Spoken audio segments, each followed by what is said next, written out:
Sudan plated lizards are maybe the most underrated reptile in the entire reptile hobby. And today we're going to talk about all their care requirements, and I'm going to teach you what you need to know if you're thinking about getting yourself a Sudan plated lizard. I'm Adam, you're watching Wiccan's Wicked Reptiles. Stick around.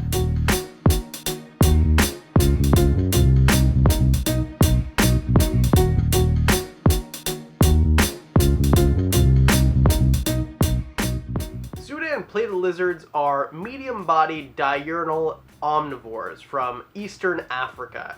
So they come from the eastern part of Africa. They eat a whole bunch of different things. They eat bugs, they eat vegetation, and they're not super big. So let's get into it. The one thing that you're really going to need to know right off the bat, something that's very important, how big does this thing get? Because you need to know, how big is your pet going to be when it's full grown? They start off pretty small, but they do get large rather quickly. Within a year and a half or 2 years, they're going to be full grown. They're not going to get super big though. 18 to 25 inches is basically how big they get. Their tail is really a lot of the body size of these animals. So it's similar size to a bearded dragon. Maybe not as stout. I think that bearded dragons appear larger, but if you go by the metrics of how much they weigh and how much length that they have in total, they're pretty darn similar. So they don't get super big. They've got a medium body. They have a little bit short limbs, but they are pretty proportionate. The tail is very long. And that tail can be used as a weapon, but not super often. They like to use a different defense mechanism, which we'll get into with behavior. That's the size, and I guess you need to know, well, how big of an enclosure do they need now that you know how big they are?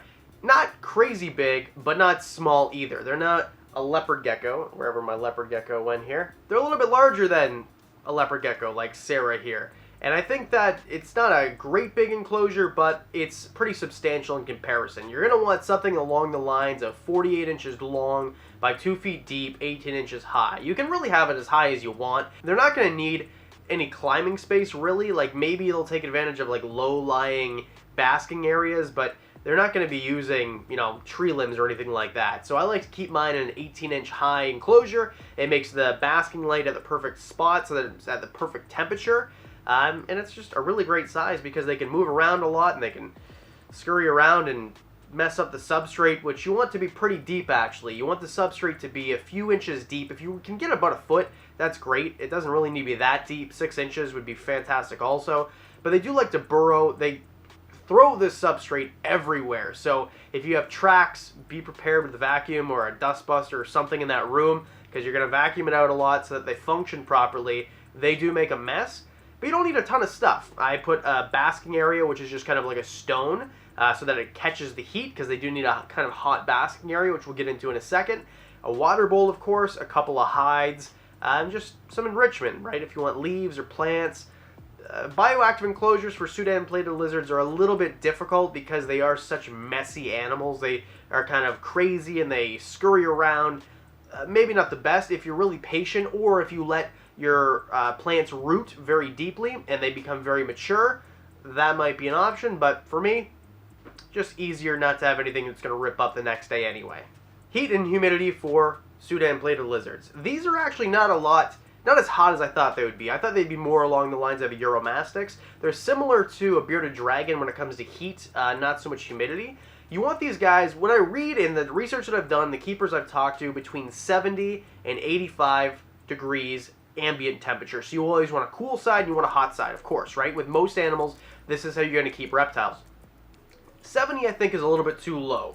I keep mine around 73 on the cool side and around 87 on the hot side. So there is a pretty big variable. And that's the thing, too, is if your hot side's maybe a little bit too hot, according to somebody on the internet, well, if they move over a few inches, then they're in the right spot. It's a variable all the way across, right? And then you need a hot spot. 95 to 100 degrees is what I read everywhere. Everyone I talk to kind of agrees on this. Up to 105. Mine is 101 right now. So, I mean, don't skewer me in the comments section for being 1 degree over. I think it's perfectly fine. The lady there, Attila, seems very happy. I'm really glad I got this lizard. It's really fun to watch. I've really never had an animal since I've had bearded dragons, which both passed away a few years ago at 10 and 12 years old respectively, that look at you and kind of like go up to the glass like, are you going to feed me, buddy? Like, is there worms in your hand? And then they just kind of scurry away when you just want to give them a little bit of loving, you know? Those temperatures are pretty easy to maintain in my opinion. I would consider these guys somewhere between beginner and intermediate for a species. And here's why, because the UVB is something that's very important, and this is why I never put bearded dragons in a beginner list or beginner category, because UVB, they need a 10.0, it needs to be changed regularly to make sure that they have constant UVB, or at least get a UVB meter so you can tell when it's ready to change, or just go by the manufacturer's instructions on the bulb. Some of them are 6 months, some of them are a year. I always like the long tube ones, right? The T5, I think, is what they're called. I just call them the tubular ones. The coil ones, in my opinion, don't really do what they're intended to. I've watched a test with the UVB meter, and it just doesn't really measure up where they need to be, especially if it's a higher mounted bulb. So, UVB, your heat and humidity. Oh yeah, I guess we should talk about the humidity. What you want, 50 to 70%. That is the sweet spot for these guys, and that's what kind of differs them between bearded dragons a lot. Everything else is kind of similar. This is really not. Bearded dragons, 30%. I don't know why I'm doing a comparison. It's not what this video is about. But these guys, up to 70%. I keep it a little bit lower, just looking at where they're from in the wild. Yeah, they do have burrows, which get kind of humid, but if you're in the middle of Sudan, it's probably going to be like 30 to 50% humidity for the most part. So I keep mine right around 55, 60, and then they do have, I put some sphagnum moss in one of the hides so they have somewhere to go if they want it to be a little bit more humid. And by they, I mean Attila. Look how pretty she is. Alright, heat and humidity, size, where you keep them, you know all that good stuff. Now, insects or vegetation? Well, good news is both. And I like this about reptiles.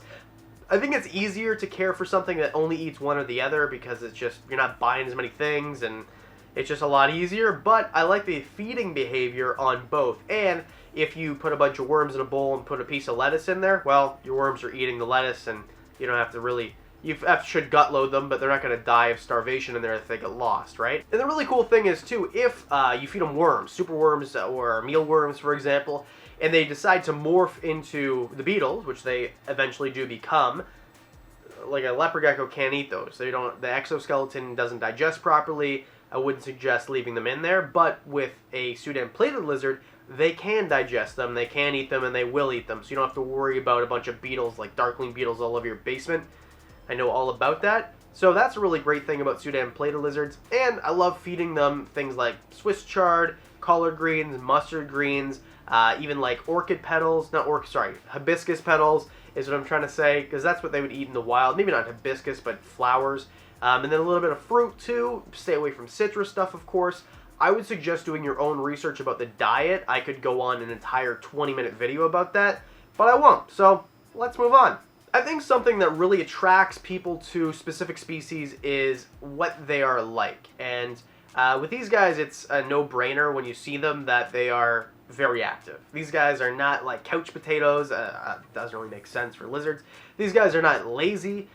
They will come up to the glass and greet you once they get used to their environment. And if you don't have food, then they will bugger off and go into a hide, most likely. Now, the tail whipping is something that I said that I was going to get to. These guys do tail whip if you give them the chance. They're more likely to do that than bite you, in my experience. The other thing, if you do get a hold of them, and the reason that I don't have one, and I've got a lizard, leopard gecko here instead, is because they're not going to stay still for you for very long for the most part, and they are pretty fast. So they'll pee on you if you get a hold of them, because you kind of have to restrain them a bit. You can let them crawl on you, but it's, I don't know, until they're super tame, which I'm working on with Attila, they're going to be fast. They're going to scurry away. They're going to kick up all the substrate in their path. They're kind of like the Roadrunner from the cartoon. Oh yeah, and they do give you a little bit of a hiss. Nothing crazy, but they will hiss at you if you get a hold of them. It's just kind of like, hey buddy, watch out, I'm going to pee on you. And last but not least, price and availability, because this is a great video and lots of information, but if you can't get one or can't afford one, what is the point of even talking about them? Good news is they're pretty easy to find and they're not that expensive. They're very underrated. They remind me of jeweled lacerdas in that they're amazing, they're beautiful, they're fun to look at. Everything about them screams, this is great for a novice to intermediate pet keeper, but they're not super popular. I don't know why. They don't breed well in captivity, maybe. I know it's kind of difficult, sort of, and not huge clutches of eggs, so maybe that's why. But if you can find them, a lot of the times they might be wild caught. Be careful of that. There are people who are breeding them. The one that I've got now, I'm pretty sure was wild caught, but I don't know. It changed hands a few times before I got Attila. But if you can get a captive bred specimen, do that. They're not super hard to find. You can find them at reptile expos a lot of the time. WC, if you see that on the bin, wild caught is what that means. If you see a CB, captive bred, that's the one to get, but they will be more expensive.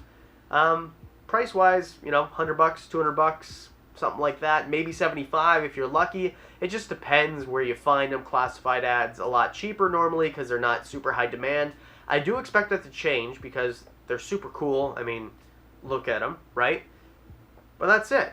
That is everything you need to know about the Sudan Plated Lizard. I would suggest if you do think about getting one, don't take this video as a Bible, like this is what this guy says, so I'm going to do this.